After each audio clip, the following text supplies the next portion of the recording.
Hola, mi nombre es Loli y con Carla queremos contarte con mucha alegría que ya salió el podcast Más Libre. Este proyecto surge porque desde nuestra profesión, la psicología, y desde nuestra fe católica, notábamos que nos suele faltar tiempo para escucharnos. Los meses pasan muy rápido y te encontrás en un lugar en el que no esperabas estar. Te sentís preso de la rutina que no te da espacio para responder a esos cambios que sabés que necesitas, pero te da miedo iniciar. Y es que todos llegamos ahí en algún momento. Es una buena señal, porque es el primer paso para iniciar este camino de la libertad. Queremos acompañarte y ser parte de tu proceso. Te dejaremos el link del primer episodio en show notes de este podcast. Podrás escucharlo en tu plataforma favorita. ¡Un fuerte abrazo! No manipular a la iglesia para llevarla a lo que nosotros queremos que diga, sino decir nosotros lo que la iglesia está enseñando. Amigos, bienvenidos a este cuarto episodio de La Conjura de los Tibios. Yo soy Fer Vázquez, hoy uniéndome aquí con mis amigos José Miguel y Marta. Un gusto de estar con ustedes y también con nuestro invitado del día de hoy. Miguel, ¿nos puedes ayudar a presentarlo? Gracias, Fer, bienvenido a La Conjura de los Tibios. Ya tú estuviste en los Twitter Spaces, pero por diferentes motivos de agenda y demás, ahora te sumas ya formalmente al equipo del podcast conmigo y Marta. Y hoy nos acompaña desde Roma Salvador Arellano, a quien lo voy a presentar brevemente. Salvador actualmente está en su formación en teología en Roma, en el Ateneo Pontificio Regina Apostolorum. Él es legionario de Cristo y pues ha tenido diferentes especializaciones en temas de filosofía, de teología, etcétera, etcétera.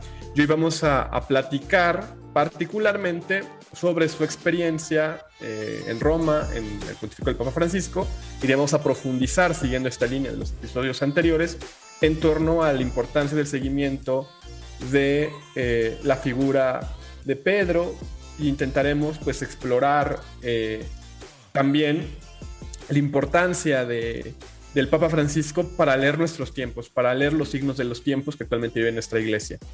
¿Qué tal, José Miguel? ¿Cómo estás? Mucho gusto. Gracias por la invitación. Vamos a tener esta oportunidad. Me da mucho gusto que podamos platicar sobre este tema tan interesante que es pues el pontificado, los gestos y las palabras del Papa Francisco que nos ofrece hoy como iglesia, y su ministerio, su apostolado, que en muchos sentidos es profético para estos tiempos, ¿no? Muchas gracias por la invitación. Y creo que es importante que vamos siguiendo como esta misma línea, ¿no? Estamos siguiendo esta línea de hablar de este sentido de esperanza dentro de la iglesia y de unidad dentro de la iglesia. Y pues con esto podemos tener un acercamiento mucho más profundo a hablar de quién es el Papa Francisco como figura del Papa Francisco y además como pues el Papa de la Iglesia Católica, ¿no? Entonces creo que es súper importante pues poder unir esto como en esta continuidad de la que tanto hablamos, ¿no? Poder realmente manejar esto desde una continuidad de verlo a los ojos del Espíritu Santo y de la gracia, ¿no? Y de este acompañamiento que tenemos hacia la iglesia y de la iglesia hacia nosotros.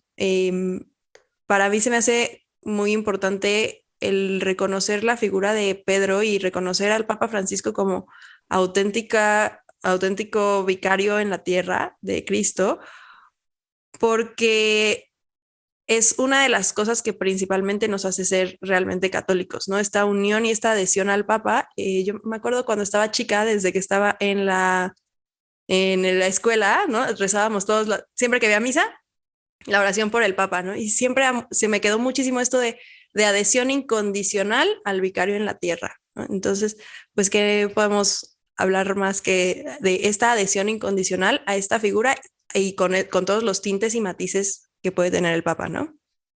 Sí, la verdad es una figura que nos da mucha seguridad, Marta, porque pues en el devenir propio de la historia del hombre, pues hay diversas crisis, se van encontrando diversos problemas en el mundo actual, y obviamente la iglesia como pueblo de Dios que está insertada en el mundo, pues está conformada por nosotros los cristianos, que estamos llamados también a ordenar estas realidades temporales. aportar parte de nuestro trabajo, de nuestro esfuerzo, a partir también de nuestros valores cristianos, que en muchos sentidos son valores que construyen universalmente a la sociedad. Y pues no, estando en el mundo, no estamos exentos también de sufrir los embates de las ideologías, de la guerra, de las crisis. Y el puerto seguro que tenemos como católicos en esta unidad de la Iglesia es la unión con el Papa, con el sucesor de Pedro, ¿verdad? Creo que siempre es importante recordar, justo como lo estaban diciendo, yo creo que siempre ha sido una característica esencial de nuestra iglesia y que la verdad es que no... Es interesante el fenómeno actual, que bueno, creo que ahorita lo vamos a estar manejando, como muchas veces dentro de nuestra misma iglesia surgen voces que ponen en duda este fundamento de unidad. Y que creo que a final de cuentas hablaremos un poco de esto en este tema, en este episodio, pero es muy interesante este fenómeno actual y creo que vale la pena charlar sobre ello también. Y que va respondiendo pues a un fenómeno que, digamos, no es nuevo, ¿no? Como ha dicho el Papa en varias ocasiones, la Iglesia siempre estaba en un riesgo latente de cisma. O sea, la cuestión de que haya tensiones, de que se intente romper unidad de la Iglesia no es una novedad. Quizás la novedad a partir del Concilio Vaticano II, en estas ideas de romper la unidad, tienen que ver sobre todo con el lugar que la Iglesia ocupa en el mundo, ¿no? O sea, en general hay una idea, a mí me parece muy distorsionada sobre lo que León XIII condenaba como modernismo, y que se entiende algo así como una especie de adecuación de la Iglesia al mundo. Y creo que uno de los grandes temas con el Papa Francisco, una de las grandes críticas, ya Salvador nos va a hablar más sobre esto, pues es precisamente que a algunos les confunde mucho esta participación activa de la Iglesia en los asuntos no solamente políticos, económicos, sino también esta participación activa en la cotidianidad y intentando hacer una cultura que intenta rescatar, digamos, también aquello de verdad que hay en el mundo. Que me parece un principio muy católico, ¿no? Que ya Santo Tomás nos los recordaba cuando nos decía que la verdad es verdad, no importa de dónde venga. Y creo que tendemos a pensar así en el pontificado como en una cuestión así un poco ajena a nosotros, ¿no? Como que está el Papa por allá y nosotros por acá. Y de hecho yo alguna vez lo he dicho medio en broma, ¿no? Como que, a veces hasta dan ganas de ser así un pastorcito medieval que no sabe ni cómo se llama el Papa y nomás va a misa los domingos, ¿no? Pero la realidad es que es parte de nuestra fe y de nuestro concepto de unidad, ¿no? Si decimos que como católicos somos uno y si queremos ser uno, pues también tenemos que estar guiados por el Papa, ¿no? Pues en esta barca de Pedro, ¿no? Y realmente poder estar pendientes de lo que dice, de lo que nos llama a hacer, de lo que nos invita a hacer, porque pues estamos confiando en que nos está llevando hacia el rumbo que la Iglesia debe tomar, ¿no? Que estamos confiando en que nos está llevando hacia donde el Espíritu Santo le dice que vayamos.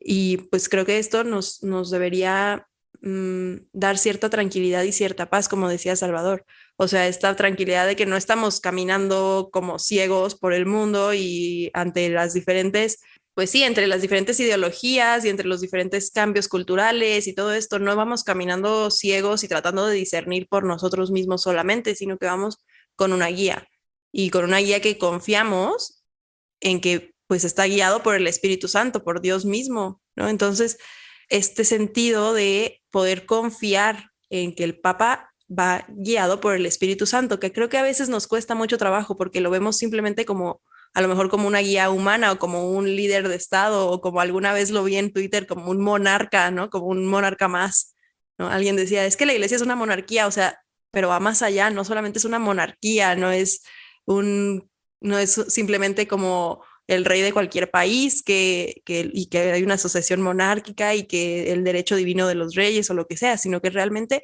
nosotros creemos que nuestra Iglesia está guiada por Dios mismo a través del Papa, pero que Dios mismo es el que la guía y la orienta, ¿no? No sé si Entonces, dije una barrabasada porque todo el mundo se me quedó viendo nada más. sí, creo que Salvador tiene problemas con su internet porque... No, me parecía muy interesante la distinción que hacías, Marta, entre la figura del Papa como jefe de Estado, que es un análisis a lo mejor desprovisto de la fe, viéndolo solamente como el representante de los católicos en un sentido muy civil y muy político, cuando el fundamento del papado no es una representatividad como en la política, ¿no? El Papa es pastor, es un pastor elegido en una sucesión, ¿verdad? Él ha sido consagrado obispo por otro obispo, que a su vez fue consagrado por otro obispo, y así hasta los apóstoles, a quienes Jesús dejó encargada su iglesia, ¿no? Sí, o sea, al final, esta es la garantía de la sucesión petrina, ¿no? Es la prueba de que el magisterio ordinario de la iglesia, los obispos y el papa, pues son los herederos de la tradición única y auténtica que hay en la iglesia, que es la tradición de los apóstoles, y que son quienes guardan el depósito de la fe. El depósito de la fe que compromete pues no solamente a los legítimos sucesores de los apóstoles, es decir, al cuerpo episcopal y al papa, sino a todo el pueblo de Dios. O sea, creo que vivimos tiempos donde la palabra tradición también ha sido muy manoseada y en nombre de la tradición se rompe con la tradición de los apóstoles y se busca romper la unidad de la iglesia. Y ante estos embates, lo primero que tendría que relucir es nuestra unidad en Cristo, que deja su vicario en la tierra, deja a Pedro, que hoy Pedro, pues es el Papa Francisco. Y es muy interesante el juego ese de palabras al cual te refieres, ¿no?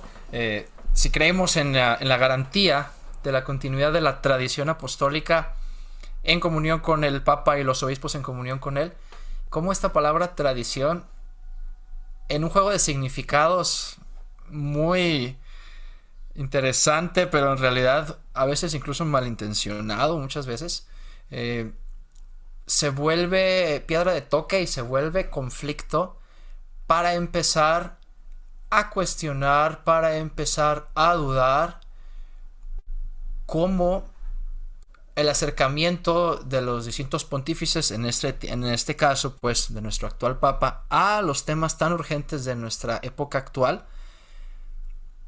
se atenta o se implica, se quiere implicar que son un atentado a la continuidad de la tradición de la iglesia, ¿no? Entonces, en estos distintos sentidos que se le quiere dar a la palabra tradición, se empieza entonces este cierto movimiento a decir que por acercarse, por reflexionar de los temas actuales de parte de nuestro actual pontífice, de parte del Papa Francisco, y me refiero a, bueno, ahorita vamos a hablar acerca de ello también, tanto la ecología como los problemas sociales, como el mundo contemporáneo, como al acercarse a estos problemas pareciera, que en realidad no lo es, que rompe con una cierta tradición malentendida otra vez con los juegos de palabras de la iglesia, ¿no? Y eso es algo que es preocupante y sobre todo es triste cuando viene de los mismos católicos, de los mismos miembros de la iglesia, ¿no? Creo que eso es lo más peligroso. Sí, definitivamente es triste cuando viene al interior de la iglesia, pero quisiera también dejar una cierta benevolencia digamos, al católico común, al católico de a pie, en la que quizá no hay una mala intención, quizá muchas veces prevalece una desinformación al respecto del pontificado del Papa, ¿no?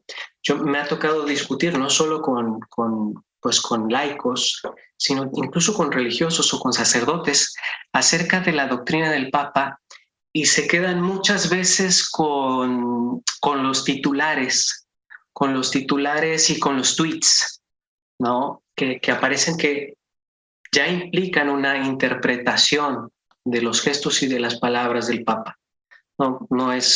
Ya es lugar común hablar de la posverdad, de la época de la posverdad en la que nos encontramos, en la que prolifera pues una falsedad en las noticias, en la que hay una hiperinformación, en la que todo el mundo tenemos con mucha facilidad la posibilidad de publicar nuestra opinión, aunque sea desinformada, Y esto es aprovechado también por las personas que buscan el poder, que buscan un beneficio económico, que buscan sumar a ciertas ideologías.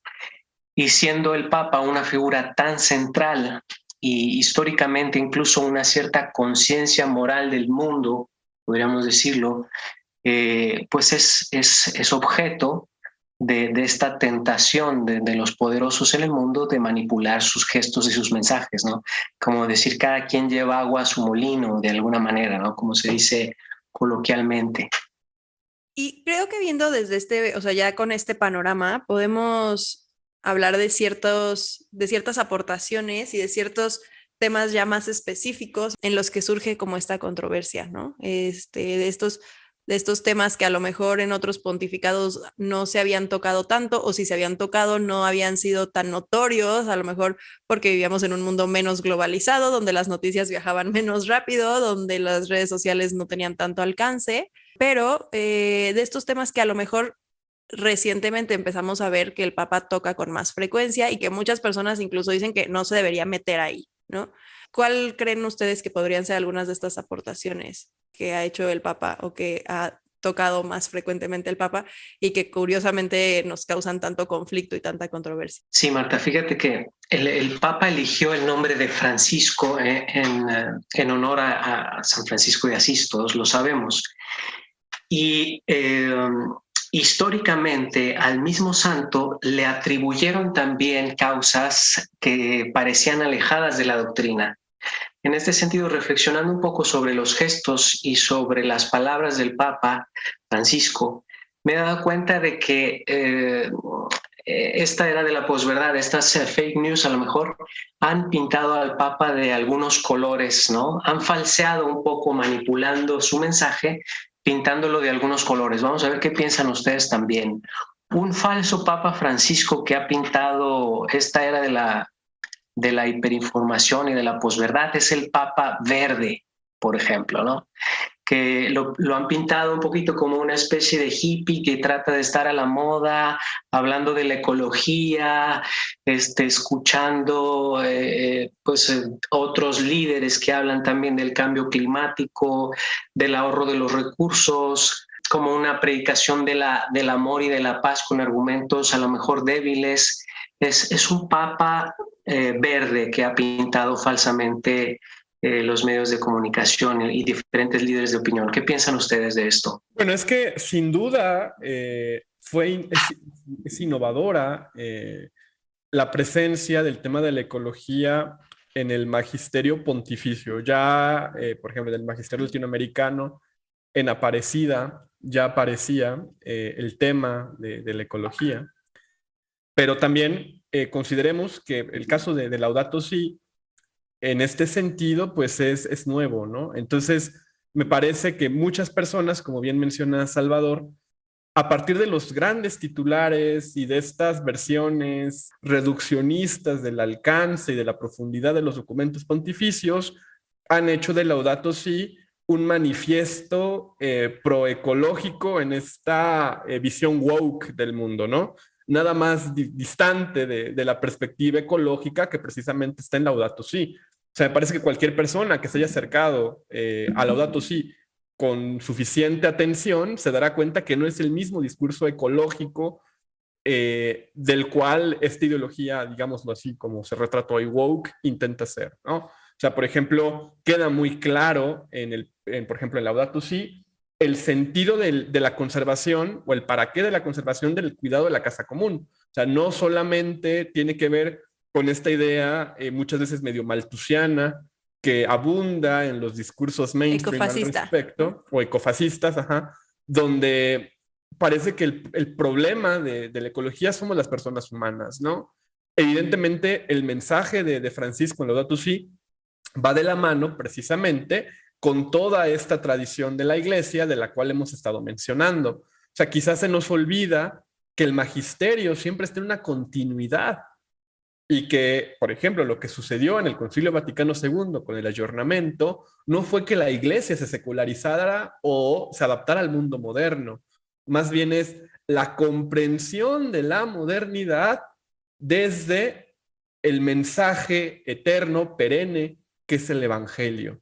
Entonces me parece que en ese sentido el Papa Francisco en el tema ecológico lo que hace es abordar desde esta perspectiva cristiana, con los ojos de la tradición, un problema que es evidente para todos. También, continuando un poquito lo que dice Salvador, y ahorita creo que podremos profundizar en este tema, me parece que uno de los grandes problemas de nuestro tiempo es que asociamos causas con ideologías concretas. Entonces, los buenos católicos no pueden ser ecologistas.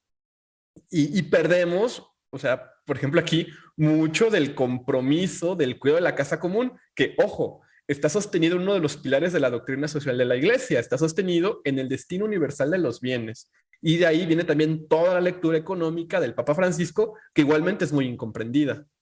Sí, no, totalmente eso que dijiste, la asociación de ideas con causas ideológicas, ¿no? O sea, y ese es un gran problema porque pareciera pues que, justo como lo dijiste, el buen católico no puede ser ecologista ni puede hablar sobre los temas ecológicos o de la naturaleza, simplemente porque en alguna visión reduccionista del mundo, cualquiera que menciona estos problemas o que aboga por alguna solución o que cuestiona estructuras sociales, que bueno, nosotros podemos llamarlas también estructuras de pecado desde nuestra perspectiva cristiana, pues en realidad es todo este aspecto, como lo dijiste, woke, progresista,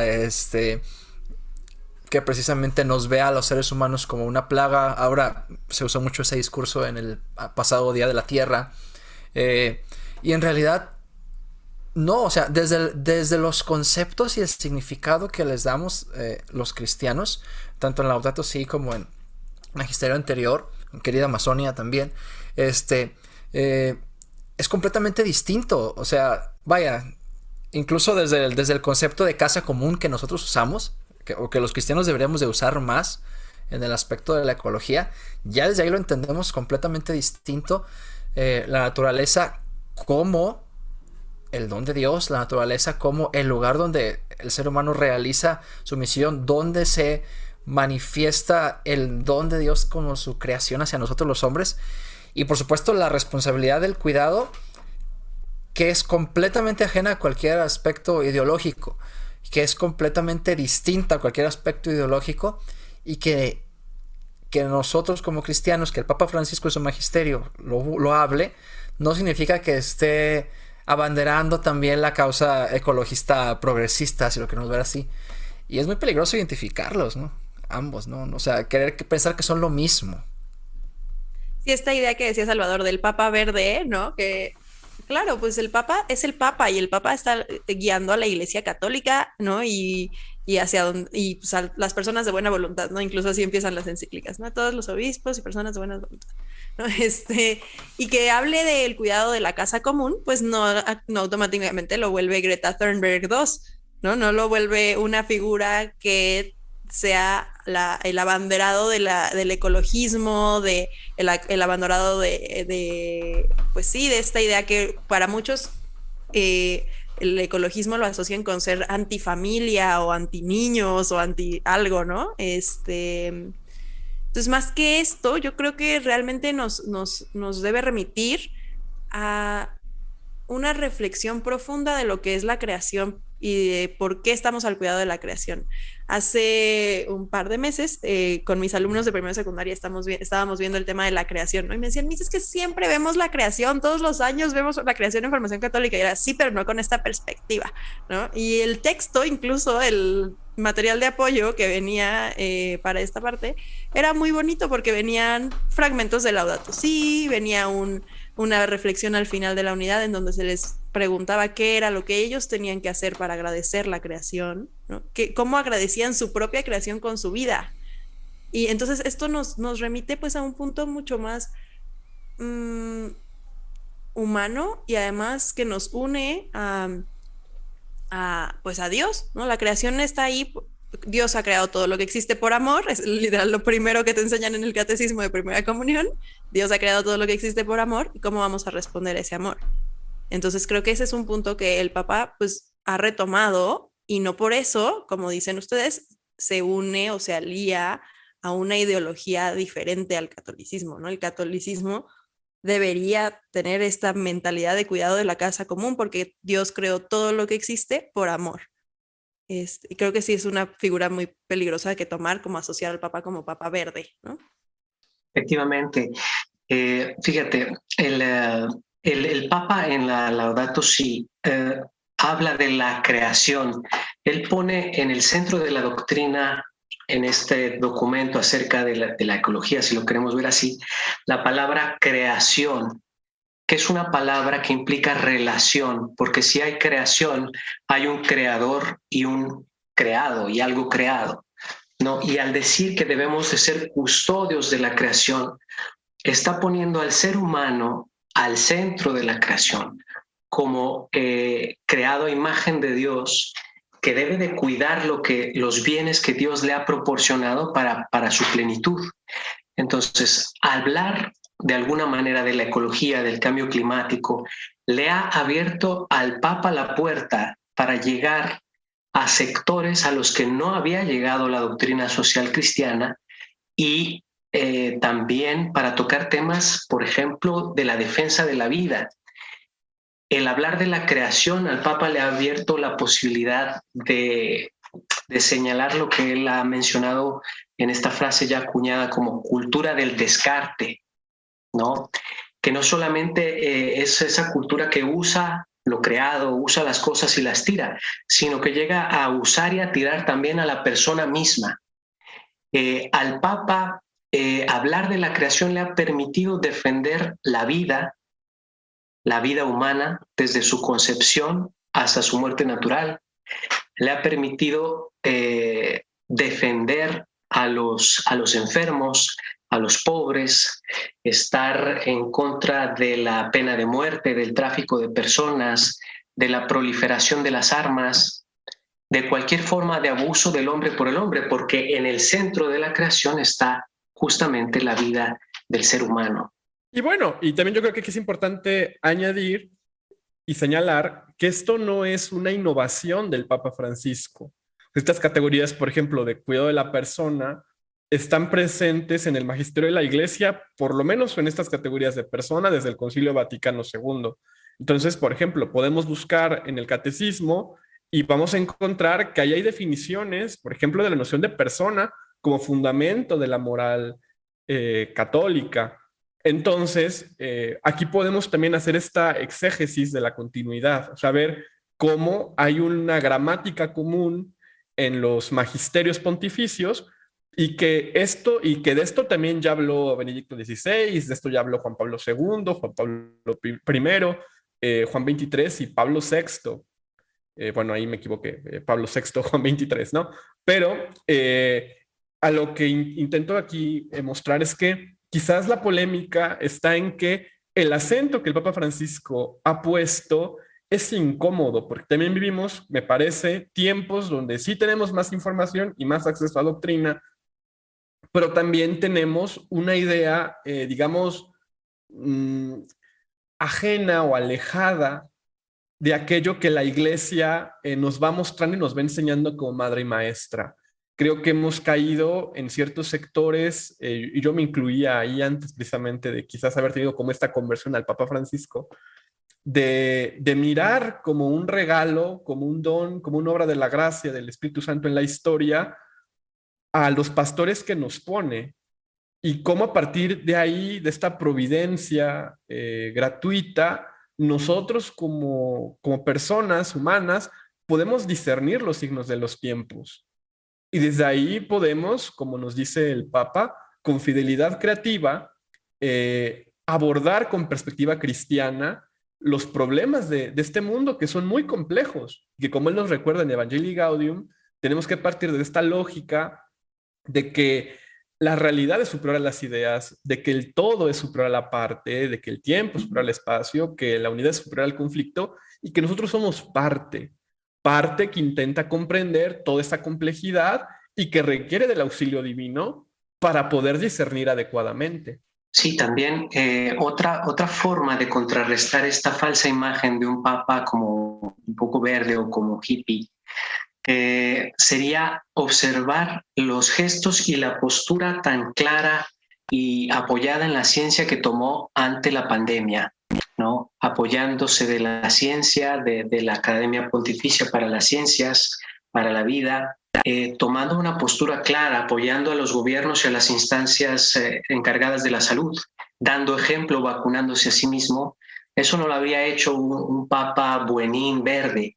Realmente él ha sido muy responsable, ha sido uno de los líderes de opinión, si lo quieres ver en un sentido muy civil, que ha sido muy responsable en el tema de las vacunas y en el cuidado con relación a la pandemia. Y que curiosamente también eso, o sea, algo que nos debería de dar un matiz y que nos podría hablar de quién es el Papa y de cómo piensa el Papa y de cómo actúa el Papa, también se volvió eso mismo controversial, ¿no? Incluso el apoyarse en la ciencia se puede volver una forma de ataque hacia el Papa o de malver al Papa, ¿no? O sea, ya hablábamos ahora del Papa verde, pero nos comentabas también que pues hay otros tintes que también se le buscan dar, ¿no? Y creo que muchas personas han agarrado incluso apoyarse en la ciencia y su respuesta a la pandemia como para tildarlo de tibio o de que apoye el nuevo orden mundial o sea, muchas cosas así que pues realmente no están apegadas a la realidad, ¿no? Que son, como decías, parte de la posverdad. Sí, eso nos abre, por ejemplo, el tema de otro falso color que se le atribuye al Papa, que es el color gris, una especie de Papa gris que se deja llevar por las modas, un Papa que se le ha criticado, ¿no? Como si fuese imprudente, como que a veces hablase de más, como que fuese ambiguo en sus posturas, como que prometiera un cambio radical en la Iglesia, que es otra de las falsas imágenes que se han echado encima de él. No sé qué piensen ustedes. Sí, no, y sobre todo yo creo que si el Papa es tildado de tibio, pues aquí somos fan de los tibios, ¿verdad? Porque estamos en nuestra conjura. No, me refiero a que esta falsa idea de identificar posturas radicales e intransigentes con posturas verdaderas, ¿no? Creo que a final de cuentas el Papa, sin duda, el Papa que necesitábamos en este momento histórico, concreto, entiende muy bien la necesidad precisamente de llevar a cabo su misión, el ser pontífice, el tender puentes y el dialogar con todo aquello que hay de bueno y verdadero en el mundo, y por eso es capaz entonces de acercarse y dialogar con personas que una visión intransigente de la fe cristiana consideraría gentil, pecador o completamente fuera de la posibilidad de establecer un diálogo, ¿no? Y eso yo creo que no es ni remotamente tibieza real, sino al contrario, creo que es una verdadera comprensión y profundización de su misión, en el sentido de que ya no estamos, yo se lo digo continuamente, igual ahorita me corrigen si me equivoco, ya no estamos en el siglo XV, donde eran necesarios tal vez los anatemas contra algunas cosas así tan concretas, sino al contrario, creo que estamos en la época donde precisamente es necesario el diálogo con todas las realidades del mundo actual, y el Papa lo comprende muy bien y por eso es capaz de, sin sacrificar por supuesto la fe, sin sacrificar la doctrina, porque en realidad no lo hace, y el que quiera afirmar que lo hace no podrá encontrar la evidencia para sustentarlo, la verdad.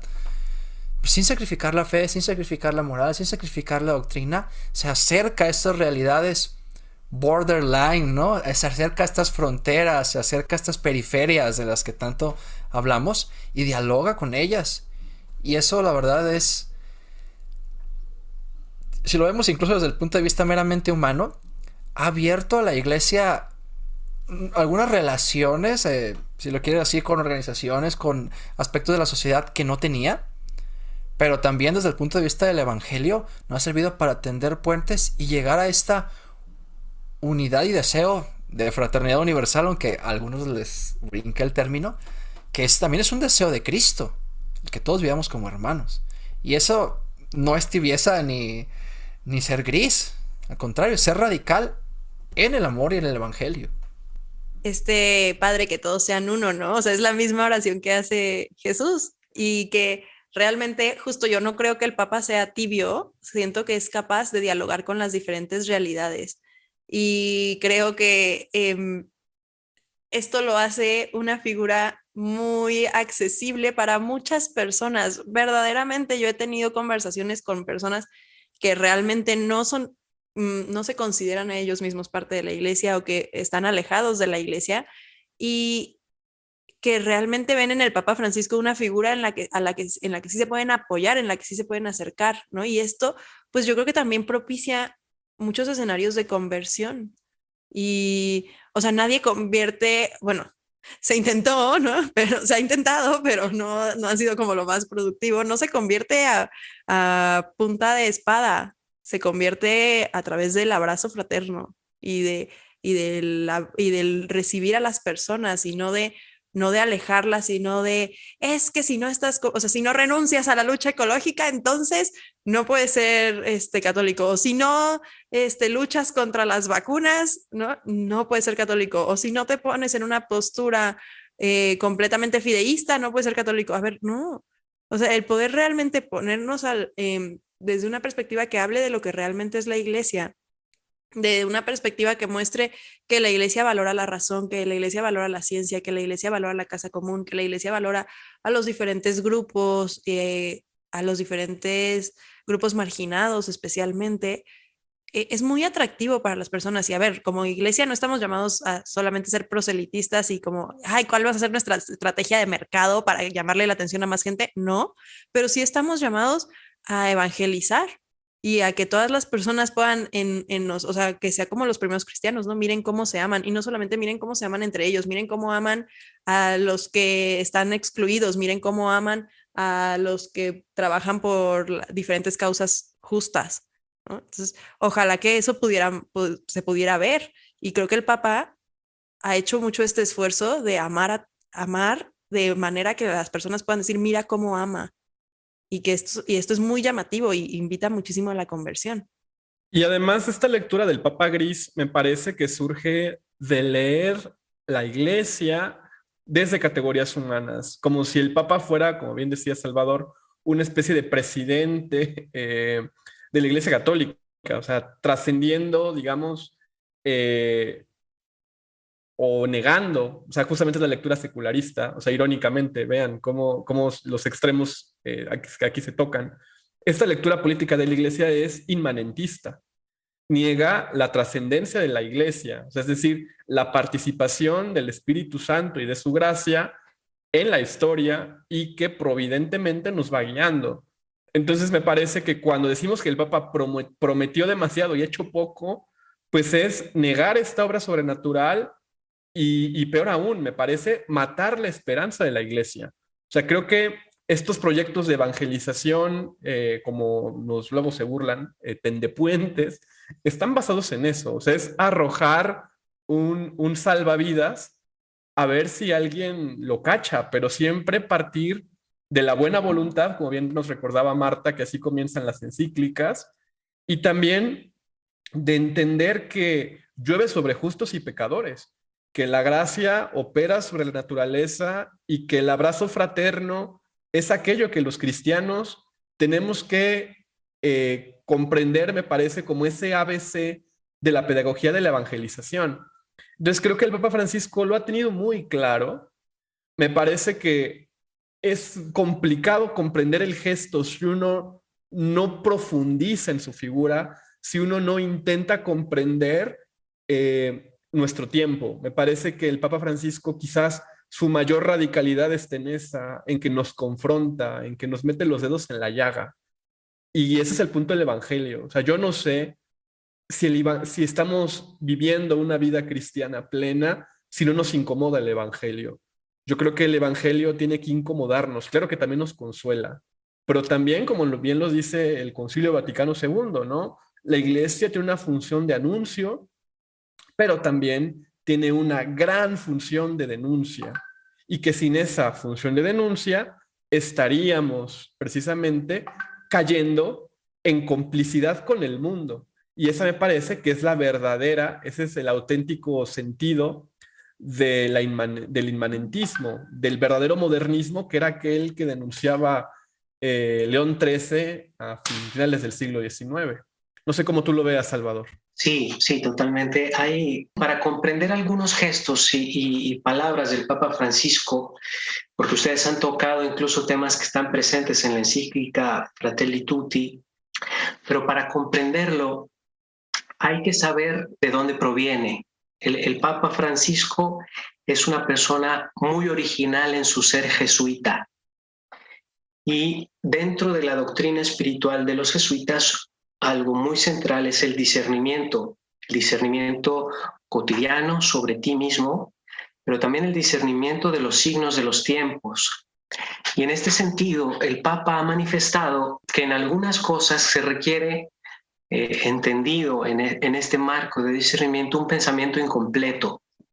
Es decir, no dar todas las respuestas para todos los casos en todas las circunstancias posibles. Que eso sería una especie de despotismo teórico, ¿no? Aplastar al Espíritu Santo elaborando nuestras propias respuestas prefabricadas. En realidad, el discernimiento en el sentido de jesuita es una lectura de la realidad y de los acontecimientos confrontada con el Evangelio, como tú lo decías, José Miguel, con un Evangelio que no es estático, que no se escribió y que es letra muerta, sino un Evangelio que es la palabra viva, que es el mismo Jesús que trata de hablarnos en nuestra vida y en la vida cotidiana. Un discernimiento que es a la luz del Espíritu Santo. Eso por un lado. Por el otro lado, un tema que seguramente, José Miguel, tú que estudias filosofía, pues habrás escuchado cómo el Papa también se funda en la distinción polar de Romano Guardini, cómo aborda muchas de las dialécticas falsas que el mundo tiene, abordándolas desde el sentido de polaridad, en las que no confronta a los extremos, sino trata de ver en qué puntos diferentes ideas no se oponen, sino se llegan incluso a tocar.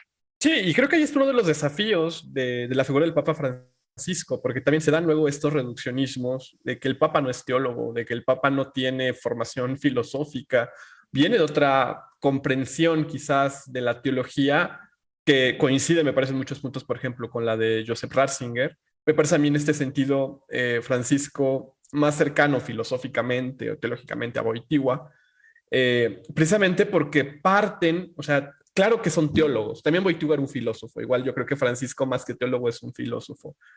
Claro que es teólogo, no se pone en duda nada de esto, ¿no?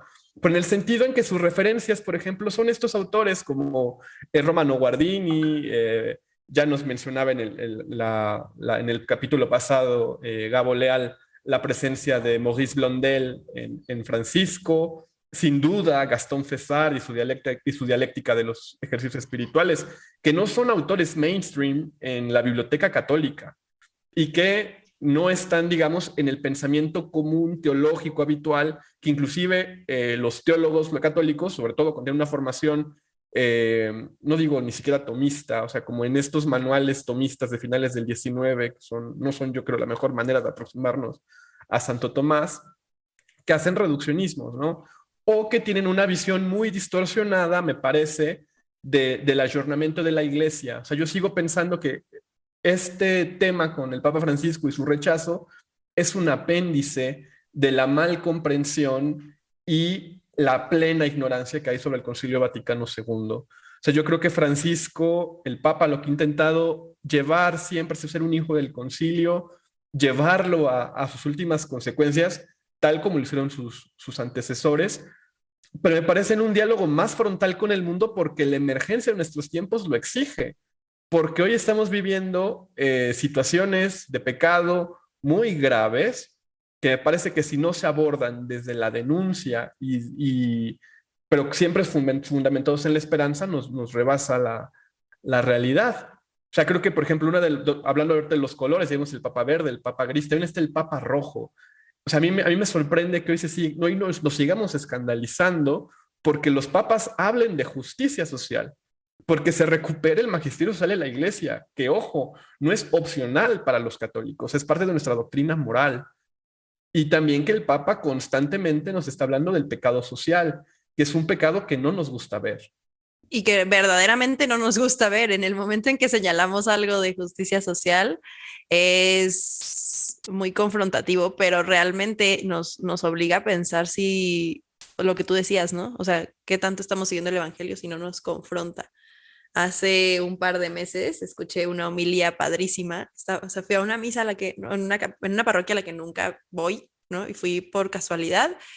Y fue muy fuerte porque el padre, de verdad, yo no sé, el Espíritu Santo estaba como muy fuerte en ese padre, pero habló de esta necesidad de sentirnos confrontados con el Evangelio, y además decía, hay solo dos tipos de personas a las que el Evangelio no les confronta: las personas que están demasiado cómodas en sus estructuras de pecado y las personas que auténticamente pueden decir soy santo, ¿no? Y nos decía, entonces, si a ti no te está confrontando el Evangelio, plantéate, ¿es porque estás acerca de la santidad o porque estás demasiado cómodo en tu estructura de pecado? Y se me hizo súper fuerte porque es una vez más esto, los extremos que se tocan. Y en este tema de justicia social creo que se tocan con muchísima más frecuencia de que en otros temas. Y creo que es muy evidente como en las críticas que se le hacen al Papa cuando habla de estos temas, porque la crítica llega de todos los extremos, ¿no? O sea, de los dos extremos y de todos lados llega una crítica a que el Papa hable de temas de justicia social. A ninguno de los dos extremos les gusta que el Papa se meta en estos temas que son fundamentalmente cristianos. O sea, el cristiano está llamado a también participar de esta reflexión sobre la justicia social y a actuar frente a esta justicia social. ¿Qué estamos haciendo para que realmente todas las personas puedan tener una vida digna y libre de violencia, ¿no? Y pareciera que decir esto es rojo, ¿no? O que es comunistoide, ¿no? Y creo que el Papa pues tiene mucho esta sensibilidad hacia estos temas, también es parte de su formación y de donde vivió y donde creció. Y que incluso si lo pensamos, ahí también hay una continuidad hermenéutica. O sea, también Juan Pablo II vivió frente a temas de justicia social y le pegaron directamente. Y Benedicto XVI también vio desde cerca temas de justicia social que también le pegaron y le afectaron directamente. Y Francisco también vio temas en su formación y durante su tiempo como obispo, bueno, sigue siendo obispo, ¿no? Pero antes de ser papa, le tocó también ver temas de justicia social y confrontarse con ellos, ¿no? Y desde diferentes perspectivas. A cada uno de ellos tres les ha tocado confrontarse a estos temas sociales desde diferentes perspectivas y desde diferentes problemáticas, pero los tres han tenido esta profunda visión que es muy del siglo XX y del siglo XXI, de cambio social,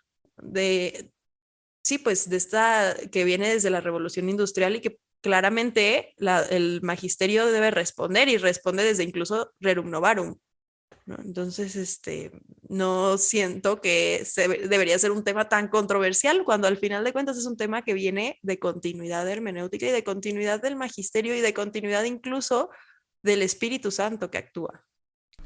¿Cómo ves tú este aspecto del Papa Rojo, Salvador? Que nos pudieras comentar.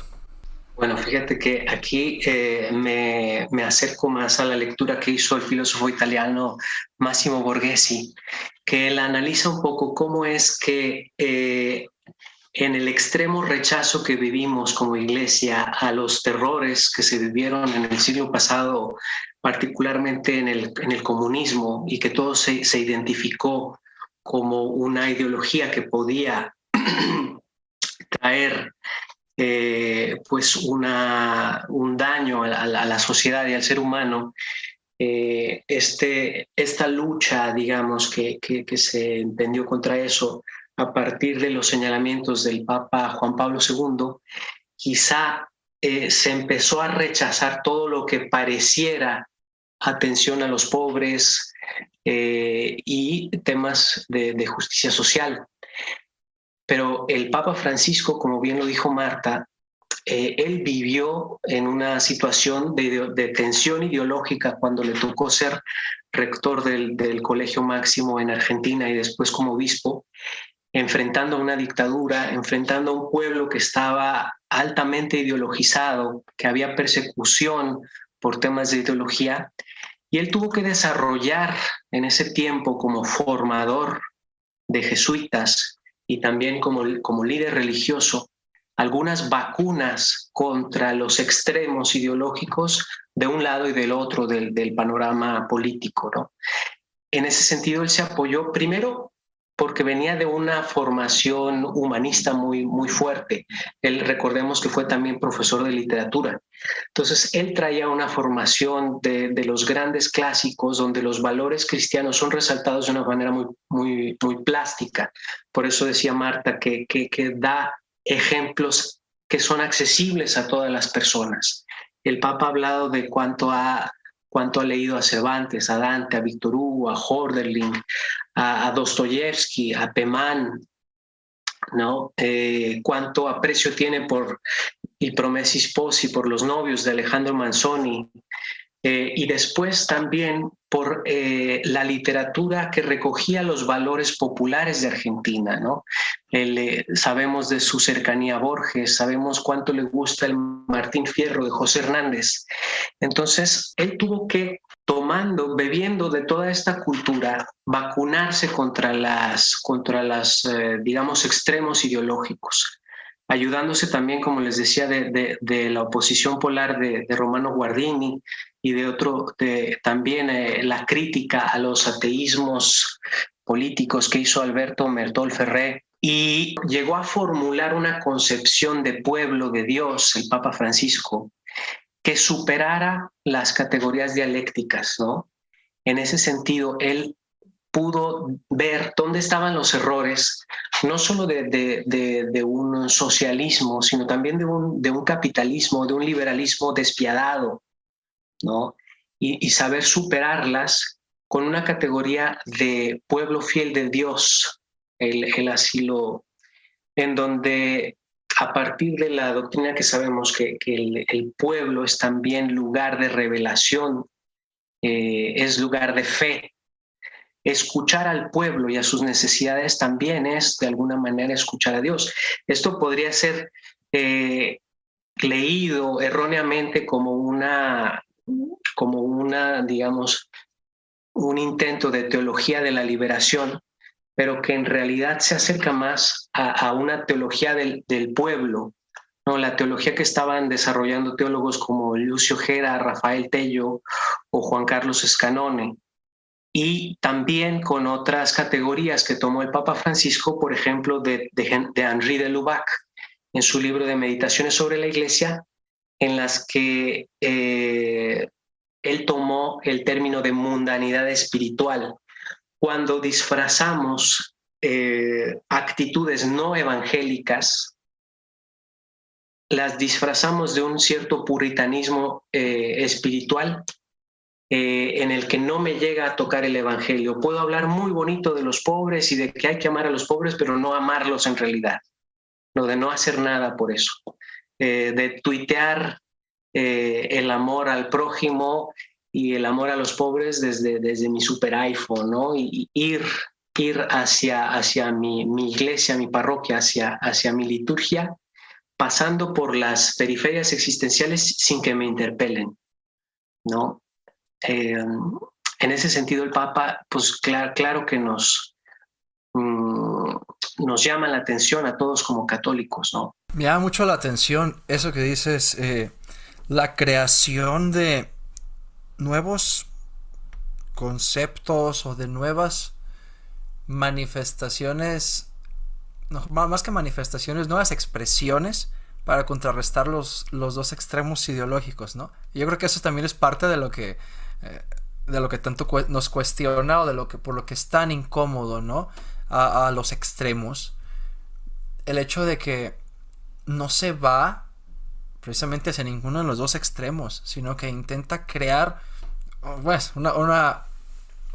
desde el Evangelio, por supuesto, guiado por el Espíritu, una opción que pueda, en cierto sentido, reconciliar ambos o tomar lo que hay de bueno y verdadero en ambas posturas, y al mismo tiempo nutrida desde la realidad. Yo creo que eso es... Hace unos momentos hablábamos de que algunos dicen que no es teólogo. Por supuesto que eso es completamente falso.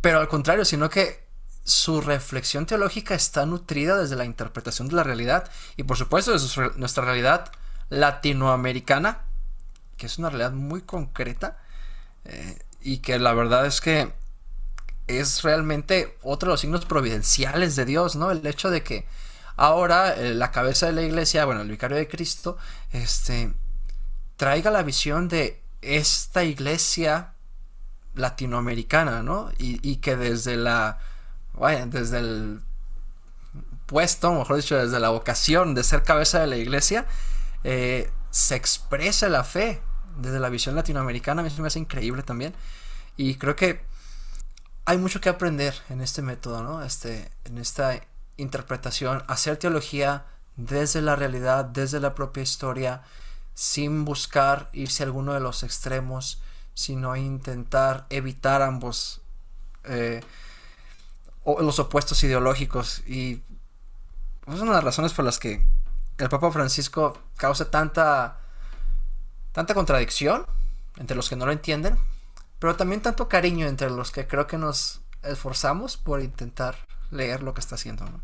Yo agregaría algo que dice Fer y que también mencionaba Salvador, que es esencial. Es comprender las raíces latinoamericanas del Papa Francisco y la génesis del momento teológico en el que él surge, que es la teología del pueblo, que me parece que es el esfuerzo más fructífero que ha tenido la iglesia latinoamericana para dejar de ser una iglesia secundaria, una iglesia periférica, a ser una iglesia fuente en materia teológica.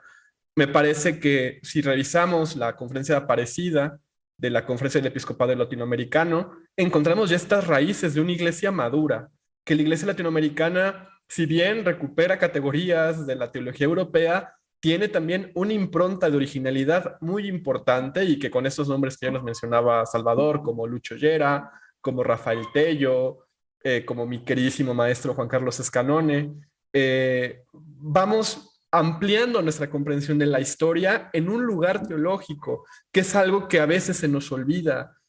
A Dominique Chenu, este gran teólogo que inspiró a también otro queridísimo teólogo que luego hoy me atacan porque yo lo defiendo mucho, que es Gustavo Gutiérrez, defendía la teología que no está encarnada, que no tiene un lugar concreto, es gnóstica. Y al final, partir de nuestro lugar teológico, de la realidad, nos permite no solamente encarnar el evangelio, deben comprender el misterio y su operación constante en la historia donde estamos todos nosotros.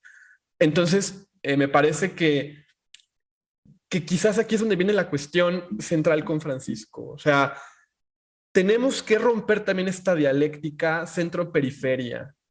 Entender que de alguna manera, en esta misma posición polar guardiniana, todos de alguna manera somos centro y todos de alguna manera también somos periferia. Entonces, creo que ahí donde viene este signo de contradicción. Ahorita que Fer usó la expresión de contradicción, me acordé de esta frase que está en el Evangelio y que Juan Pablo II, Carlos Boitigua, tiene un libro precioso que se los recomiendo mucho, Signo de Contradicción, aparece, donde cuando irrumpe esta paradoja de la realidad que nos incomoda y que nos mueve el piso. Pero creo que precisamente ahí es donde nos damos cuenta que tenemos un suelo teológico bien concreto y que no podemos ser ciegos o miopes frente a la realidad que nos está demandando una respuesta, y que esta realidad no es una idea, es una persona concreta, es un lugar teológico, que es el pobre. O sea, por eso viene esta cuestión de la opción preferencial por los pobres, que tiene, me parece ahora, un gran sabor latinoamericano, si bien ya está también desde el concilio. Aquí también, ya que se me amplió un poquito, pero esto es importante señalarlo. ¿Dónde surge la teología del pueblo? La teología del pueblo nace como la lectura que hace la Conferencia Episcopal Latinoamericana del Concilio Vaticano II y del documento de Medellín, de la Segunda Conferencia del Episcopado Latinoamericano. Entonces, si no tenemos conocimiento de qué está pasando en América Latina en estos momentos, si no comprendemos el gran problema político que fue en Argentina el peronismo y la polarización que esto llevó, si no vemos cómo esto se radicalizó, esta polarización cómo llevó a extremos a la derecha, pero también a guerrillas a la izquierda, y que al final hubo un pueblo secuestrado por las ideologías, creo que no podremos comprender este carisma de reconciliación y de, pues sí, de, digamos, de Superación. reality check, no quiero ser el anglicismo, de nuestro mundo, ¿no? Es bellísimo. Yo creo que otra vez ya apareció Máximo Borghesi mencionado en este podcast. De verdad, audiencia de La Conjura de los Tibios, lean a Borghesi. Yo creo que es, sin duda, una de las claves que tenemos para comprender la complejidad de nuestros discernimientos en este tiempo contemporáneo. Y también para valorar la figura del Papa Francisco como, voy a decirlo así, como este maestro de ejercicios espirituales de la humanidad. Yo creo que todos los que tenemos este amor por la espiritualidad ignaciana y que nos hemos formado en ella, vemos ese signo muy claro. Francisco es un maestro de ejercicios espirituales que nos invita al discernimiento constante de nuestra vida cristiana. Me da risa que en todos los episodios eventualmente terminamos hablando de discernimiento, de introspección y de, pues sí, de este sentido de abandono también, ¿no? En las manos del Padre, ¿no? Y tanto de nosotros como individuos como de lo que quiere Dios para su iglesia. Y se me hace muy curioso que, o sea, siempre de alguna u otra forma llegamos a este tema, ¿no? Del discernimiento. Y creo que si ahorita estamos hablando de discernimiento y lo estamos hablando respecto al Papa Francisco y a estos lugares teológicos, creo que también sería interesante hablar de cómo el pontificado del Papa Francisco ha sido instrumental para el florecimiento de algunas vocaciones, ¿no? Ya se ha hablado en muchas ocasiones y o sea, muchas personas se identifican como, es que soy generación Juan Pablo II o soy generación Benedicto XVI, pero ¿qué significa desde el lugar teológico del Papa Francisco para nosotros que podríamos llamarnos generación Francisco, ¿no? ¿Y qué significa esto para el crecimiento de las diferentes vocaciones? Creo que aquí Salvador nos podría como compartir bastante sobre su vocación y sobre lo que ha sido su experiencia en este discernimiento vocacional dentro del pontificado del Papa Francisco. Sí, gracias, Marta. Bueno, la verdad es que si algo podría decir yo acerca de los papas es cómo han influido en mi vida, en mi vocación, pero con mucha continuidad.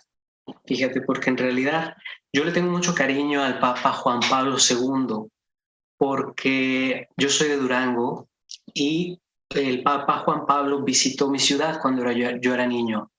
Y recuerdo que mi papá me llevó a ver al Papa Juan Pablo II.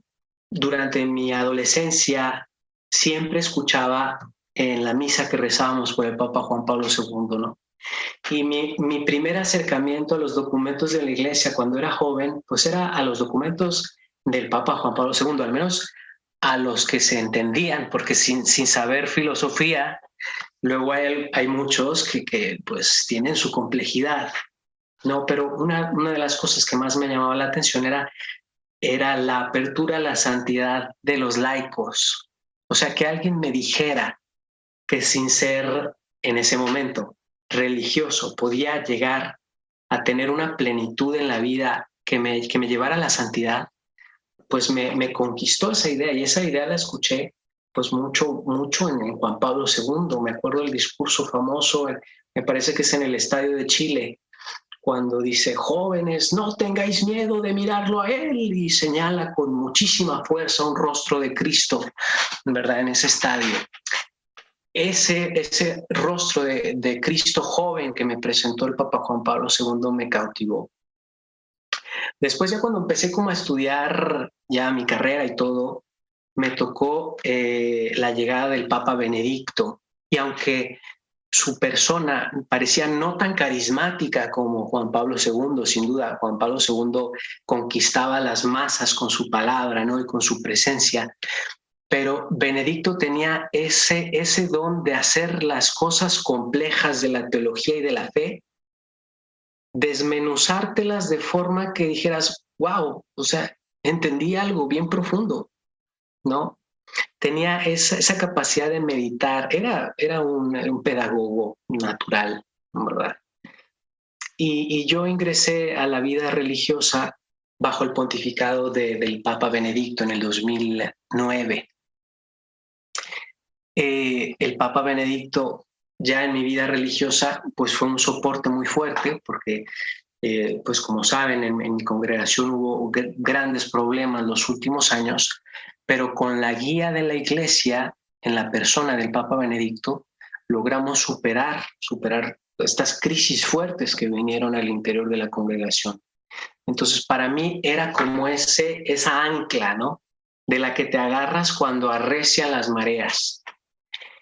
Y ahora que estoy por salir ya a vivir la vida religiosa, el sacerdocio fuera, el sacerdocio ministerial, en un mundo que no nos hubiéramos imaginado hace 7 años, hace 10 años, ¿no? Habiendo pasado por una pandemia, estando un conflicto bélico en estos momentos, el Papa Francisco ha sido, como tú perfectamente lo describiste, como un director espiritual para discernir los signos de los tiempos.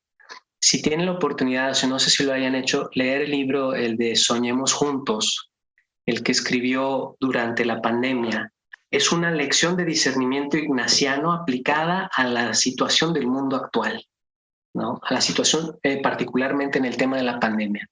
Para mí, el Papa Francisco ha significado eso, un Papa que supera las categorías en conflicto que hay ahorita en el mundo y que te recuerda lo esencial del Evangelio, que es la persona de Cristo. En ese sentido, para cualquier joven que nos escuche, Christus Vivit, pues es otro documento estelar del Papa Francisco donde parece que nos inyecta esa emoción de la novedad que implica el Evangelio, aunque pensemos que lo hemos leído tantas veces y que, pues no, nos vuelve como a encender esas brasas de amor por el Evangelio, esa emoción de vivir en estos momentos de la Iglesia.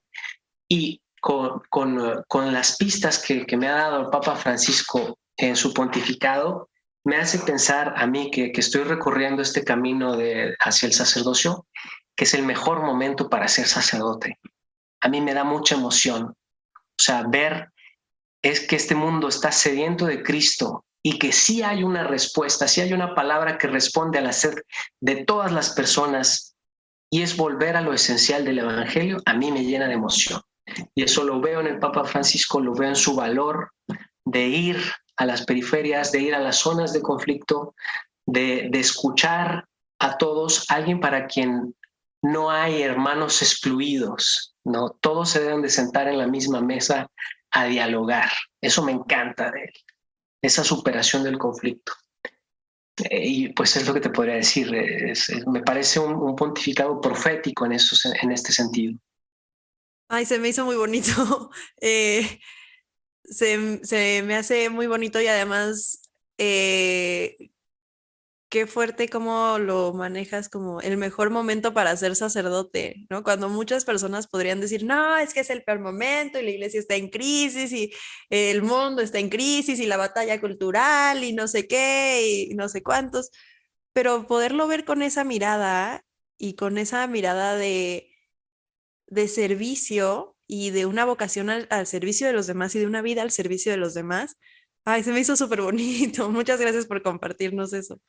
Gracias a ustedes.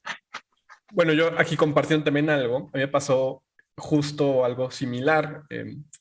Yo en discernimiento ignaciano, yo abandoné mis ambiciones de ser sacerdote precisamente por un discernimiento muy similar, pero hacia la vocación de ser laico. Y mi conclusión era la misma. Yo también creo que estos son los mejores tiempos para ser laico en la iglesia. Y por eso es muy importante este discernimiento vocacional a la luz de los signos de los tiempos. Yo recuerdo que en esos ejercicios yo me hacía la pregunta de, Señor, ¿cómo te puedo yo servir para que realmente las gracias que tú me das, que no me pertenecen, sean para tu mayor gloria? Y pues ya en mi vida fueron pasando cosas providenciales, entre ellas, por ejemplo, trabajar en el CISAF, en mi ciudad, muy cercano al tema del Papa Francisco, haber conocido al doctor Rodrigo Guerra, que providentemente, pues a mí me han hecho servir como laico en la iglesia, y que yo pensaba, o sea, que en esta vocación de anuncio y denuncia muy evangélica, yo decía, ¿cuántas veces a los laicos no nos pesa también la investidura sacerdotal para poder hacerlo, ¿no? Y yo, por eso, aprovechando ahorita el momento digamos, de humanidad, de sinceridad, pues creo que la Conjura de los Tibios ha sido también como el ADN de nuestro proyecto, ¿no? Ver que somos muchos los que confiamos en el Espíritu Santo y en su presencia en la historia, y también en cómo nuestras vocaciones personales están llamadas a la mayor gloria de Dios. O sea, también Borghesi, el Papa Francisco, o más bien Borghesi señala mucho en su lectura del Papa Francisco, aquello que le decía San Ignacio a los jesuitas, y que el Papa también le dice a la Iglesia Universal, o sea, de no teman en apuntar a lo más alto, pero no se olviden de los detalles, porque en lo pequeño es donde está Dios, ¿no? Entonces yo creo que este cuidado de lo pequeño, esta atención muy cautelosa, con mucho rigor, de hacer que todos podamos sentar en la misma mesa, sin duda es un momento radical para vivir de la mejor manera posible el Evangelio en nuestros tiempos. Y que creo que hoy hace mucha falta, y creo que esto puede ser un gesto, un rasgo distintivo de esta generación, Francisco, hacerle caso a lo que nos dice en Fratelli Tutti del realismo dialogante. ¿Qué es esto del realismo dialogante que habla el Papa en Fratelli Tutti? Es pasar de la falsa tolerancia al verdadero diálogo. Y este verdadero diálogo solamente será posible si reconocemos la condición de hijo de Dios en todas las criaturas, a pesar de su ideología, a pesar de sus preferencias sexuales, a pesar de su militancia política, etcétera, etcétera. Estamos llamados a la misma vocación universal, y creo que el Papa Francisco, haciendo eco a esto, lo que hoy nos invitaba el Concilio Vaticano II, ahí está presente. Y esto no está exento de polémica y seguirá siempre ahí, ¿no? Pero no sé ustedes, tibios, pero a mí me da mucha tranquilidad en las noches, en mi examen diario, pensar que al menos en estos grandes problemas muy complejos donde nosotros poco podemos hacer, tenemos a un hombre inspirado por el Espíritu Santo que nos discierne como humanidad y que nos va conduciendo proféticamente, como bien decía Salvador, en esta historia de salvación. Y de hecho, ahorita que estamos hablando sobre la generación Francisco y que hemos intentado enumerar todas estas influencias y criterios y aportes, el discernimiento y demás, creo que al final de cuentas podemos ver en nosotros cuatro que estamos aquí dialogando frutos, ¿no? Precisamente de esa influencia en todos los aspectos, en el buscar dialogar, el realismo dialogante que mencionabas, en tender puentes, en buscar evitar los extremos ideológicos para buscar una nueva opción que pueda reconciliar, en el abogar por el discernimiento de las situaciones actuales, tanto personales como sociales. Yo creo que al final de cuentas aquí tenemos 4 frutos de esto, porque se nota pues la influencia de todo esto en cada uno de nosotros, y también ahí se nota pues la generación de Francisco, la influencia del Papa en su iglesia, que creo que es precisamente, como ya lo hemos dicho muchas veces, lo necesario para la situación actual de la iglesia, ¿no? O sea, lo que va a hacer que podamos superar los momentos tan difíciles que estamos enfrentando, que va a hacer posible que la iglesia también se renueve, no en el, una vez más digo, porque es necesario siempre hacer la acotación, no en el sacrificio de la doctrina, no en el sacrificio de la moral, no en nada de eso, sino en el discernimiento de, otra vez muy ignaciano, Señor, ¿qué quieres que haga por ti, no? ¿Qué debo hacer por Cristo? ¿Qué debo hacer por Cristo, no? Y eso es lo que el Papa, yo creo que al final de cuentas ha puesto en nosotros. Sí, yo creo que nos ha recordado una cosa esencial, ¿no? Que nosotros estamos llamados al cielo, es a donde queremos llegar, ¿no? Tenemos que volver a ver las cosas a los ojos de la eternidad, ver que nuestras aportaciones, nuestro esfuerzo, por un lado nos ayuda en nuestro camino al cielo, pero también es algo que dejamos a los que vienen. Es otra característica muy noble del Papa Francisco, que él se concibe como iniciador de procesos. Cualquiera que dijera que prometió muchas reformas y no las ha cumplido, pues tendría que asomarse a las cosas, a los grandes cambios que él está haciendo en diferentes áreas de la Iglesia. Basta señalar cómo su respuesta al tema de los abusos sexuales, por ejemplo, las reformas fuertes que hizo en materia penal al interior de la Iglesia para abordar estas situaciones, la reforma del Instituto de Obras Religiosas del IOR, ¿no? El arranque del proceso sinodal de la Iglesia, que va a ser una de las grandes herencias del Papa Francisco, esta conversión hacia algo que es muy propio de la Iglesia, pero que estamos redescubriendo, ¿no? Hablar también, por ejemplo, de cómo está arrancando la reforma de la curia romana, y que estas no son ocurrencias de Francisco, ¿no? O como le llaman sus detractores un poco despectivamente, de ocurrencias de Bergoglio, como le dicen a veces un poquito feo, ¿no? En realidad son cosas que que pidieron los cardenales al cónclave y que están llevando a su plenitud el Concilio Vaticano II. Me ha gustado mucho cuánto nos ha recordado José Miguel, cómo el Papa Francisco no es una ocurrencia, está caminando en continuidad con algo que se formó en el Concilio Vaticano II, ¿no? Que es un concilio que firmó la Iglesia, es un concilio que es un momento milagroso para la Iglesia, para el ayornamiento en el buen sentido, ¿no? Entonces eso pues nos debe dar mucha esperanza. Me acuerdo mucho de lo que decía el padre Hugo el otro día, ¿no? De esta primavera de la Iglesia, ¿no? Creo que constantemente regresamos a los mismos temas, pero es porque pues es lo que nos compete, digamos. Esta primavera de la Iglesia en donde, pues sí, a lo mejor ahorita vemos como un poco las lluvias, ¿no? Y de ahí pues surgirán las flores, ¿no? Y creo que el Papa Francisco tiene este gran don de, además de discernir los signos de los tiempos, también de hablarlos con calidez y de no, o sea, no es como que nos lo muestra en una visión pesimista ni nada, es una visión llena de esperanza, ¿no? Como decían hace ratito, no me acuerdo quién lo dijo, pero soñemos juntos, ¿no? O sea, no nos presenta una visión pesimista de la Iglesia donde es que todo está mal y todo está mal en el mundo y hay que levantarnos en armas porque todo está terrible. No, es una visión de muchísima esperanza y de muchísima confianza en la acción del Espíritu Santo en la Iglesia y de la acción de los laicos en la Iglesia y de la acción de los religiosos en la Iglesia. Y es una auténtica confianza en que Cristo actúa en cada uno de los miembros de la Iglesia, incluso los miembros de la Iglesia que no son formalmente miembros de la Iglesia, ¿no? O sea, si consideramos la Iglesia realmente como una Iglesia universal, la esperanza que tiene el Papa Francisco de la acción de Cristo, la acción del Espíritu Santo en cada persona que está en el mundo y lo que puede realmente aportar cada una de estas personas al cuerpo místico de Cristo.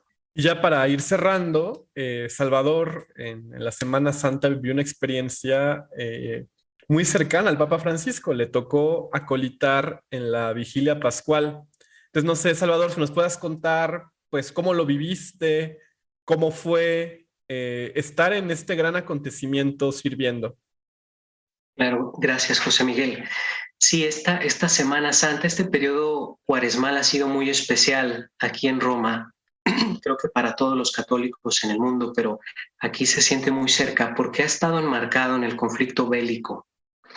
una situación de guerra que estaba latente, que el Papa había estado denunciando desde hace tiempo, desde el inicio de su pontificado, diciendo que vivíamos una tercera guerra mundial en pedazos, ¿no? Algo que estaba ahí latente y que se desbordó. Y te puedo decir que los noticieros, cuando inició la invasión rusa en Ucrania, hablaban de que este conflicto bélico no iba a durar más de 2 semanas, porque parecía que no convenía a ninguna de las partes. Al menos es lo que se decía acá en la prensa europea. Por desgracia, hoy vemos que las partes involucradas pareciera que ya no buscan la paz, sino el beneficio de lo que este conflicto pueda traerles, ¿no?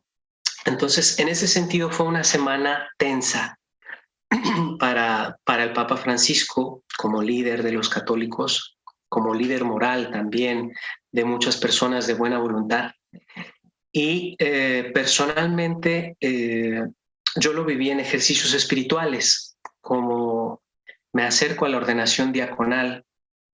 Viví ejercicios espirituales durante esta Semana Santa, pero pude ver un gesto muy bonito que hubo en el Via Crucis que presidió el Papa en el Coliseo.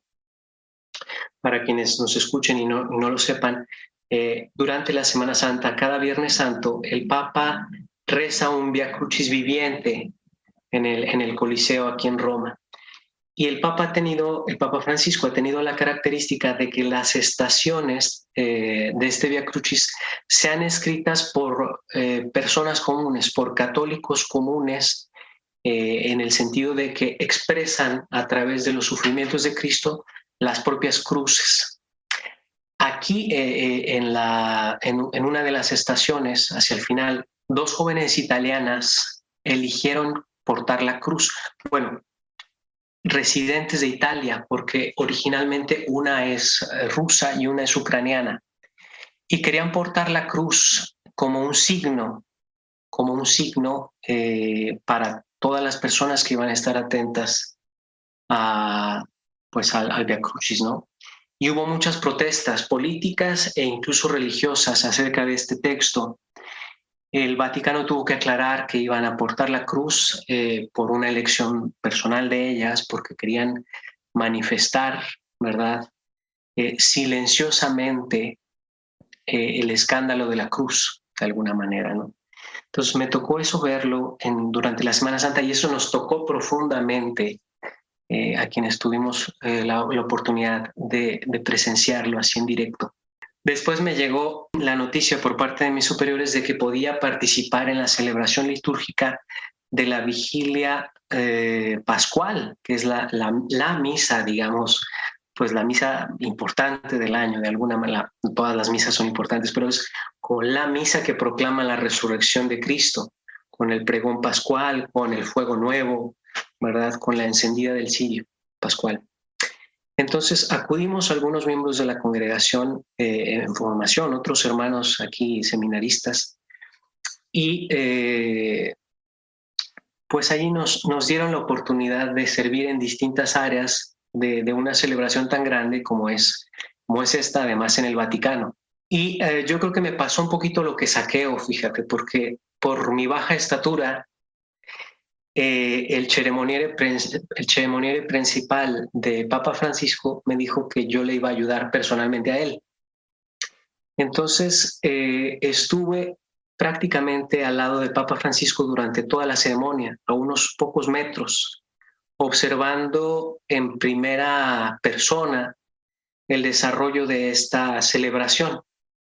Además fue muy especial porque el Papa Francisco actualmente está sufriendo de un problema de rodilla, por lo que él no presidió la misa. Él estuvo sentado frente al altar, la presidió el cardenal Rey, pero él sí quiso celebrar el rito del bautismo a los neocatecúmenos, y en ese momento también pude ayudarle particularmente ahí en el ritual, ¿no?, en el rito. Entonces, ver al Papa Francisco que de alguna manera lleva sobre sí una cruz grande, porque es llevar la barca de la iglesia en las tormentas del mundo actual. El ver cómo meditaba la ceremonia y después proclamar que Cristo ha resucitado y es el signo de nuestra esperanza, pues la verdad es una joya que me voy a llevar para mi sacerdocio y que espero que fructifique también en poder ser un pastor, como ahora lo pide la Iglesia, como el Papa Francisco tanto nos lo ha señalado, pastores con olor de oveja, pastores que sepan llevar la misericordia a todo el pueblo de Dios y especialmente a los hermanos que están o que se sienten o que nosotros hemos a lo mejor alejado, ¿verdad? Hecho sentir excluidos de alguna manera. Entonces yo creo que me llevo eso de esta vivencia de Semana Santa por acá. Pues qué honor que hayas aceptado nuestra invitación, Salvador. Vas a estar en nuestras oraciones y nuestros mejores deseos para tu pronta ordenación diaconal, para posteriormente tu ordenación sacerdotal.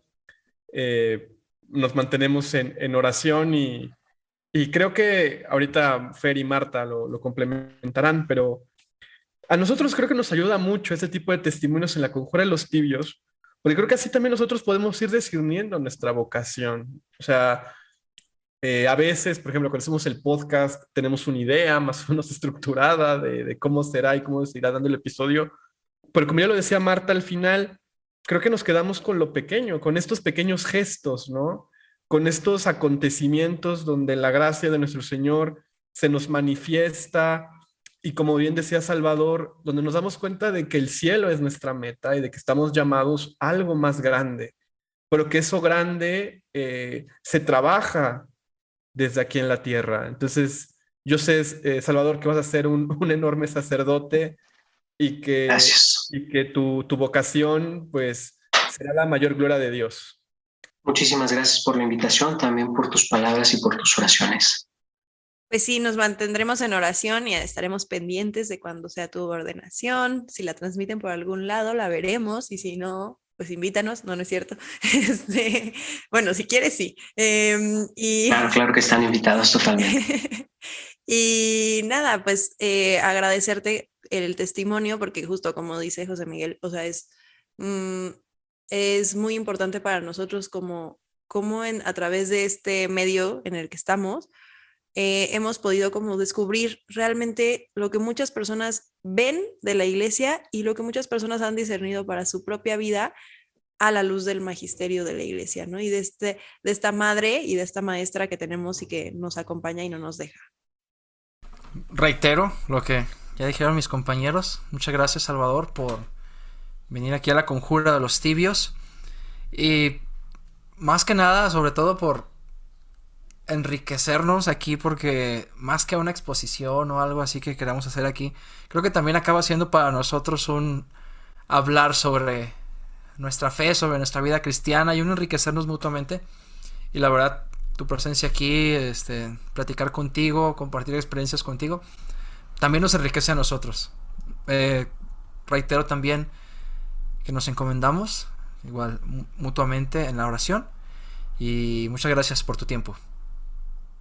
Pues muchísimas gracias a ustedes también. Les agradezco el testimonio que me dan. En muchos sentidos podríamos decir que es el tiempo de los laicos.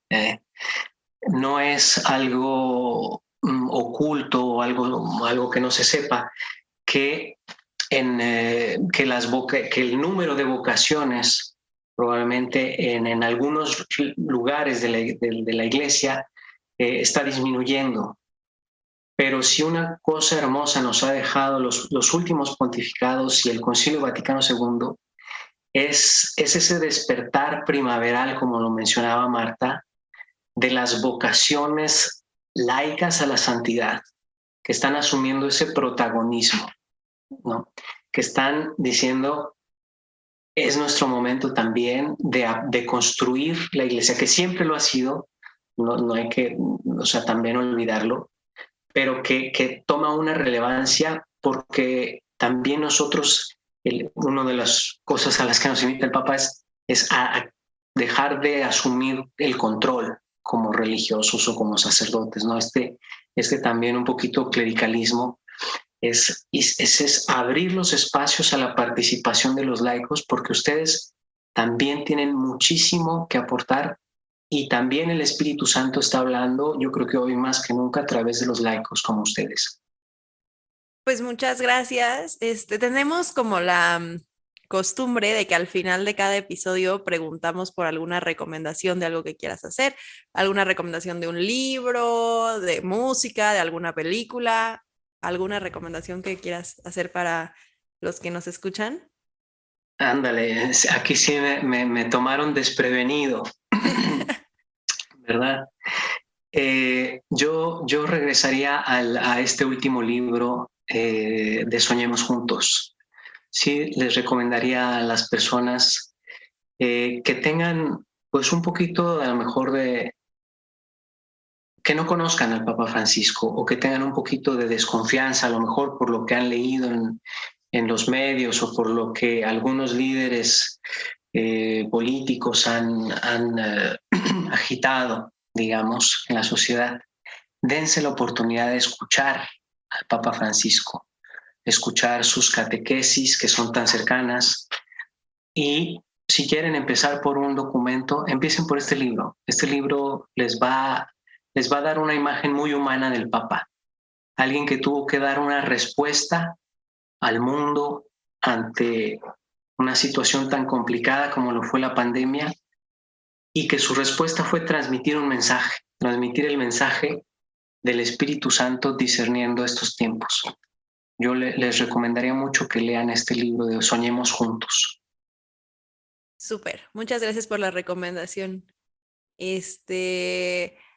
que yo voy a hacer hoy está bastante, o sea, está menos intelectual, pero como que justo desde que empezamos la he traído en la mente y seguramente varias personas ya la han escuchado, pero para quien no la haya escuchado, la canción de Forofos de Hakuna Group Music, creo que es mucho de lo que hemos estado hablando no solo hoy, sino en todos los episodios del podcast. Súper recomendada.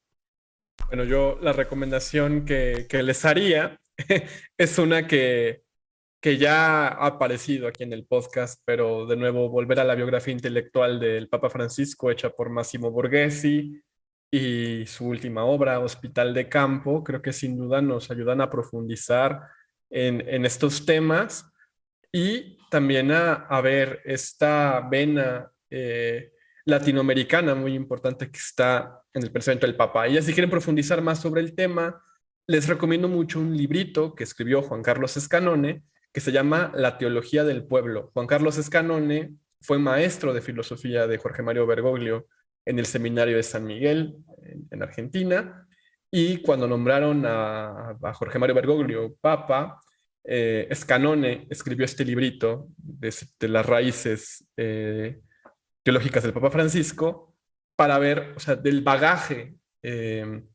pues no solamente pastoral e intelectual que está detrás del Papa, sino también la condición histórica, las circunstancias y los signos que él ha tenido que discernir, pues toda esta experiencia la lleva a la Iglesia Universal. Una recomendación, aprovechando ahorita que hemos hablado algo de la espiritualidad ignaciana, los ejercicios espirituales comentados de Monseñor Juan Antonio Martínez Camino, comentados con citas de San Rafael Arnaiz Barón. Así. Juan Antonio Grande Martínez San Camino. Rafael. Sí. Sí, fue su fiesta ayer, ¿no? Me parece guapo. Hace unos días, sí, no Sí, esta semana, antier. ¿no? Ajá. No me acuerdo qué día, pero esta semana. Entonces, Monseñor Juan Antonio Martínez Camino comenta los ejercicios espirituales con textos de San Rafael Arnaiz. Entonces, si quieren tomar espiritualidad ignaciana de la mano de otro místico, muy recomendado este libro. Qué belleza, ¿eh? Realmente, cómo las distintas espiritualidades en la Iglesia hacen una sinfonía, ¿no? Una verdad sinfónica tan bella. Y bueno, pues como todas las semanas, le agradecemos a nuestra audiencia por la paciencia y por su tiempo que toman para escucharnos en la Conjura de los Tibios. Salvador, ¿dónde te puede encontrar nuestra audiencia? Yo tengo una cuenta de Twitter, Salvador Arellano LC, soy legionario de Cristo. Tengo un pequeño sitio de Facebook, de estas paginitas que se pueden hacer donde comparto algunos artículos que me parecen bonitos. Y bueno, estoy a la espera de la misión. La congregación me asignará mi primer ministerio en las próximas semanas y pues vamos a ver dónde me conduce el Espíritu Santo para ir a ejercer este ministerio. Fer, Marta, ¿ustedes dónde los pueden encontrar? @circunlocución en Twitter. @fer.gladiusmc en Instagram y en Twitter, a la orden. Bueno, y también Fer es host de otros podcasts que también danos tus... aprovechando el espacio. Aprovechando el espacio, ok, voy a hacer el comercial completo. Como músico sacro, músico litúrgico, también soy host del podcast Gladius, Música Católica con Fer Vázquez. Estamos en YouTube y Spotify y Apple Podcast. Nos pueden encontrar en cualquiera de esas plataformas. Y con el mismo usuario estamos en Instagram y TikTok, donde compartimos también varios material y contenido formativo de música. @fer.gladiusmc. Y bueno, a mí me encuentran en Twitter, @filomoro. Pues muchísimas gracias. Tengan una buena noche, Salvador. Buena tarde, Marta, Fer. Gracias. Y bendiciones a nuestra audiencia. Muchas gracias por escucharnos.